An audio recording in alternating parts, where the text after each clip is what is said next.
যতটা তার কীর্তি ততটা কাহিনীতে বর্ণিত হলো না। কারণ অনুসন্ধান করলে মনে হয় একজন রাজার রাজ্য বিস্তার, সুশাসনের ব্যবস্থা করতে যতটা অগ্রণী হওয়া দরকার, রাজা হয়তো তার চাইতেও কিছু বেশি ছিলেন। কিন্তু নিজের গুণকীর্তনের জন্যেও যে সভাকবি বা অনুগামী রচয়িতার প্রয়োজন তা কখনোই ভাবেননি বা প্রয়োজনও বোধ করেননি রাজা শশাঙ্ক। একজন সামান্য সামন্ত থেকে স্বাধীন সার্বভৌম রাজ্যের অধিপতির আসনে নিজেকে অধিষ্ঠিত করার কৃতিত্ব যাঁর ঝুলিতে।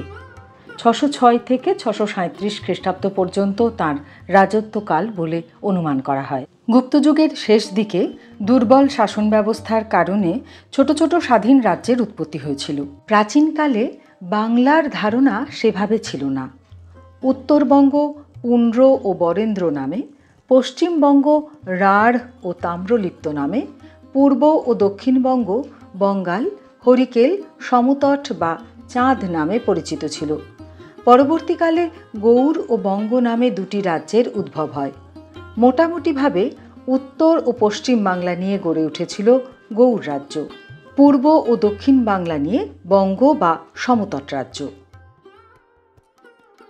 শশাঙ্কের বংশ পরিচয় বা বাল্যজীবন সম্পর্কে তেমনভাবে সঠিক কিছু জানা যায় না। তার কিছু মুদ্রা যশোর জেলায় পাওয়া গেছে এবং তাতে তার উপাধি আছে নরেন্দ্রগুপ্ত বা নরেন্দ্রাদিত্য। যেহেতু গুপ্ত সম্রাটরাও নিজের নামের শেষে আদিত্য কথাটি ব্যবহার করতেন, যেমন বিক্রমাদিত্য, বালাদিত্য ইত্যাদি, সেই কারণে মনে করা হয় যে নরেন্দ্রগুপ্ত অর্থাৎ নরেন্দ্রাদিত্য হল শশাঙ্কেরই নাম এবং তিনি গুপ্ত বংশের সঙ্গে সম্পর্কিত। তাছাড়া শশাঙ্কের কোনো কোনো মুদ্রায় পদ্মাসনা লক্ষ্মীর মূর্তি খোদিত আছে। দ্বিতীয় চন্দ্রগুপ্তের মুদ্রায় এরূপ প্রতীক খোদাই করা ছিল। শশাঙ্কের মুদ্রায় তাঁর নাম একটি অক্ষরের নিচে আর একটি অক্ষর ওপর হতে নিচে খোদাই করা। গুপ্ত সম্রাটদের মুদ্রায় তাঁদের নাম এভাবেই খোদাই করা হতো। যাই হোক, এমন সব কিছু পরোক্ষ প্রমাণ দেখে শুধুই অনুমান করা হয় যে শশাঙ্কের সঙ্গে গুপ্ত বংশের কোনো সম্পর্ক হয়তো থাকতে পারে।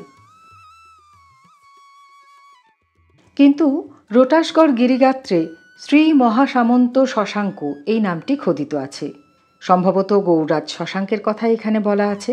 আর তা যদি হয় তাহলে শশাঙ্ক প্রথম জীবনে একজন মহাসামন্ত বা সামন্ত নরপতি ছিলেন বলা যায়, এবং সময়কালের বিচারে তিনি সম্ভবত গুপ্ত বংশের শেষ ভাগে পরবর্তী গুপ্তরাজ মহাসেনগুপ্তের অধীনে সামন্ত নৃপতি ছিলেন।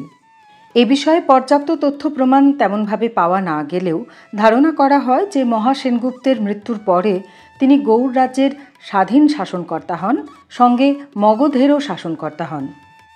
ক্ষমতায় আসীন হয়েই শশাঙ্ক তাঁর রাজধানী পাটলিপুত্র থেকে কর্ণ সুবর্ণে নিয়ে আসেন। গৌড়ের অধিপতি হিসেবে প্রথম থেকেই উত্তর ও পশ্চিম বাংলার উপর তাঁর অধিকার ছিল। মেদিনীপুর লেখ থেকে জানা যায় দণ্ডভুক্তি অর্থাৎ মেদিনীপুর জেলার দাঁতন ও উৎকল তিনি জয় করেন। এই অঞ্চল দুটি তাঁর সামন্তদের দ্বারা শাসিত হতো। মহাপ্রতিহার শুভকীর্তি দণ্ডভুক্তি শাসন করতেন। উৎকলের শাসক ছিলেন মহাবলাধিকৃতি সোমদত্ত। উড়িষ্যার শৈলোদ্ভব রাজবংশও তাঁর বশ্যতা স্বীকার করেছিল। গঞ্জামের মহাসামন্ত মাধবরাজের লিপিতেও তাকে অধিরাজ বলে উল্লেখ আছে। দুবি তাম্রলিপি থেকে জানা যায় একজন গৌড়রাজ কামরূপ রাজ ভাস্কর বর্মাকে পরাস্ত করে বন্দী করেন। পণ্ডিতগণ মনে করেন এই গৌড়রাজ শশাঙ্কই। পূর্ব ভারত বিজয়ের পর শশাঙ্ক পশ্চিম ভারত বিজয়ে অগ্রসর হন। পশ্চিমে কনৌজ রাজ্যের মৌখরীরা ছিল গৌড়ের শত্রু। থানেশ্বরের রাজা প্রভাকর বর্ধনের কন্যা রাজ্যশ্রীর সঙ্গে কনৌজের মৌখরীরাজ গ্রহবর্মণের বিবাহ হবার ফলে উভয় দেশের মধ্যে মৈত্রীজোট গড়ে উঠেছিল। এই মৌখরী পুষ্যভূতি জোট শশাঙ্কের ক্ষমতা নাশের ক্ষেত্রে ছিল এক চক্রান্ত। শশাঙ্ক পাল্টা ব্যবস্থা হিসেবে মালবরাজ দেবগুপ্তের সঙ্গে মিত্রতা স্থাপন করেন। এইভাবে শক্তি সংগ্রহের পর শশাঙ্ক ও দেবগুপ্ত কনৌজ আক্রমণ করে গ্রহবর্মণকে হত্যা করেন ও রাজ্যশ্রীকে বন্দী করেন। এই সংবাদ পাওয়া মাত্র থানেশ্বর রাজ রাজ্যবর্ধন মালব আক্রমণ করে দেবগুপ্তকে হত্যা করেন। কিন্তু কনৌজ উদ্ধার বা রাজ্যশ্রীকে মুক্ত করার আগেই তিনি শশাঙ্কের হাতে নিহত হয়েছিলেন। রাজ্যবর্ধনের এই হত্যাকাণ্ড সম্পর্কে কিছু বিতর্ক আছে। বাণভট্টের রচনা ও হিউয়েনসাংয়ের বিবরণ অনুসারে শশাঙ্ক বিশ্বাসঘাতকতার দ্বারা রাজ্যবর্ধনকে হত্যা করেছিলেন। আধুনিক গবেষকরাও মনে করেন শশাঙ্ক আকস্মিক আক্রমণের দ্বারাই রাজ্যবর্ধনকে হত্যা করেছিলেন। এদিকে রাজ্যবর্ধনের মৃত্যুর পর হর্ষবর্ধন, রাজ্যবর্ধনের ভ্রাতা, থানেশ্বর ও কনৌজের রাজা হন। তিনি ভ্রাতৃহত্যার প্রতিশোধ নিতে শশাঙ্কের বিরুদ্ধে অগ্রসর হন। ইতিমধ্যে শশাঙ্কের শক্তিবৃদ্ধিতে শঙ্কিত হয়ে কামরূপরাজ ভাস্কর বর্মন হর্ষবর্ধনের সাথে আবার যোগ দেন। এরপর ঘটনা প্রবাহ ঠিক কোন পথে অগ্রসর হয়েছিল সে সম্পর্কে নিশ্চিতভাবে কিছু বলা যায় না।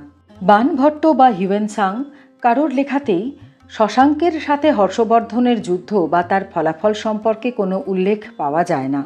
একমাত্র আর্য মঞ্জুশ্রী মূলকল্পে বলা হয়েছে হর্ষবর্ধন শশাঙ্ককে পরাজিত করেন এবং তাকে নিজ রাজ্যে আবদ্ধ করেন। কিন্তু আর্য মঞ্জুশ্রী মূলকল্পের ঐতিহাসিকতা সম্পর্কে প্রশ্ন থেকেই যায়।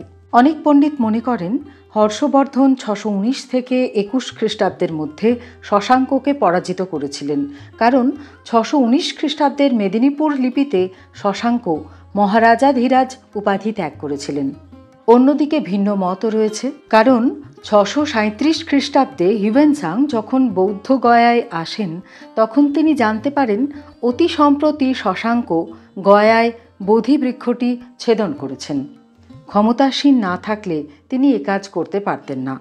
হিউয়েনসাং বা জুয়াংজাং তিনি বলেছেন শশাঙ্কের মৃত্যুকাল পর্যন্ত অর্থাৎ 637 খ্রিস্টাব্দ পর্যন্ত মগধের উপর তাঁর অধিকার বহাল ছিল। মা তোয়ানলিন নামক চীনা লেখকও হিউয়েনসাংয়ের এই কথাকেই সমর্থন করেছেন। হয়তো তাঁর রাজত্বের শেষের দিকে শক্তি কিছুটা ক্ষয় পেয়েছিল, হয়তোবা হর্ষবর্ধনের সঙ্গে দীর্ঘ যুদ্ধের কারণ তার শেষের দিকের মুদ্রাগুলির মান ছিল খুব নিচু। এর থেকে তার আর্থিক অবনতির কথা অনুমান করা যায়। সম্ভবত শশাঙ্কের মৃত্যুর পর তাঁর পুত্র মানবদেবকে পরাজিত করে হর্ষবর্ধন ও ভাস্কর বর্মন বাংলাদেশ ভাগ করে নেন। শশাঙ্কের মুদ্রায় মহেশ্বর বা শিবের মূর্তি খোদাই ছিল। তিনি ছিলেন শৈব, আর তাই তিনি বৌদ্ধদের উপর নানা রকম অত্যাচার করেছিলেন বলে জানা যায় হিউয়েনসাংয়ের বিবরণ থেকে। যেমন কুশীনগর বিহার থেকে বৌদ্ধগণকে বিতাড়িত করা, পাটলিপুত্রে বুদ্ধের চরণচিহ্ন অঙ্কিত যে প্রস্তরখণ্ড তাকে গঙ্গা জলে নিক্ষেপ করা, বোধি বৃক্ষ ছেদন, সর্বশেষ একটি বুদ্ধমূর্তি ধ্বংসের চেষ্টা। এইসব কারণেই বাণভট্ট তাকে গৌরাধম, গৌর ভুজঙ্গ ইত্যাদি নামে ব্যঙ্গ করেছেন। তবে অনেকেই মনে করেন শশাঙ্কের এই বৌদ্ধ নির্যাতনের কাহিনী যদি কিছুটা সত্যি হয়েও থাকে তবে অতিরঞ্জনও রয়েছে অনেকটা। কারণ হিউয়েনসাংয়ের বিবরণ থেকেই জানা যায় যে তিনি তাম্রলিপ্ত ও কর্ণসুবর্ণে বৌদ্ধ স্তূপ দেখেছিলেন এবং তখন গৌড়ের বৌদ্ধ মঠে বহু বৌদ্ধ নিশ্চিন্তে জীবনযাপন করতেন। শশাঙ্ক শুধুমাত্র একজন দুঃসাহসী অভিযানকারী ছিলেন না, তাঁর রাজধানী কর্ণসুবর্ণ তাঁর আমলে এক সম্পদময়ী নগরীতে পরিণত হয়েছিল। তিনি গৌড় দেশের শুধুমাত্র মর্যাদায় প্রতিষ্ঠা করেননি, তার স্বয়ংসম্পূর্ণ অর্থনীতি গঠনের ব্যবস্থাও করেছিলেন।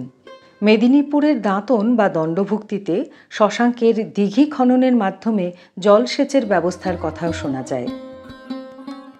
একে ইতিহাসের দুর্বলতা বলা যাবে নাকি শশাঙ্কের দুর্ভাগ্য?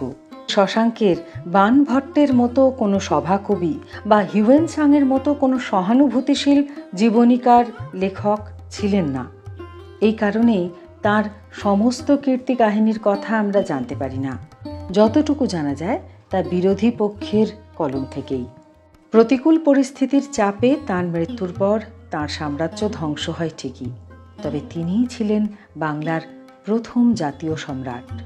তাঁর আদর্শে উদ্বুদ্ধ হয়েই পরবর্তীকালে পাল রাজারা বাংলাকে কেন্দ্র করে সাম্রাজ্য গঠনে প্রয়াসী হয়েছিলেন।